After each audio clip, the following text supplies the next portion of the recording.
Солонгоёр багш яг бүр ингээд яг хэдэн ширхэг вирусаар яг хэдэн ширхэг маргуу яаж өвчлөөд тэр амир юм хин дээр нь сонсчихлоо. Тэрийг цааваа ярьдаг байхгүй чи ярьдаа тэрийг. Хамгийн амир юм хин ярьдаг юм. Хамгийн амир юм цааваа. Бид тэр амир юм ярихгүй.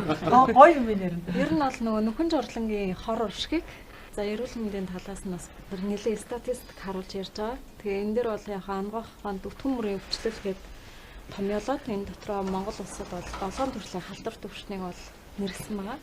За үүн дотроо 60% нь бол хүүхдүүд их өвчлөөд байгаа. Тэр цусан суулгалт энэ халдвар төвчин бол 60% эзэлж байгаа. За дээрэс нь нөгөө шар өвчин байна, гидсний хижиг өвчин, тэгээл нөгөө гар хөл амны өвчин. Одоо нөхөн жорлын хэрэглэхгүйгээс болоод нөхөн жорлын хэрэглэчээд дараа нь нөгөө вал дур хэрэглэх боломжгүй өвчнөө олон сургуулиуд байгаа байхгүй. Тэр энэс болоо гар хөл амны өвчин одоо их тусаж байгаа. За тэгээ хөрснөө бохирдлыг ярьж байна.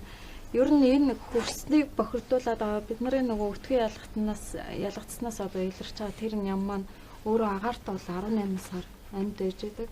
За хөрслөө нэвчээд нөгөө ус руугаа орохоор тэр усыг буслахаар одоо бас устдахгүй ийм ням учраас яаж устгаа бимэргүй.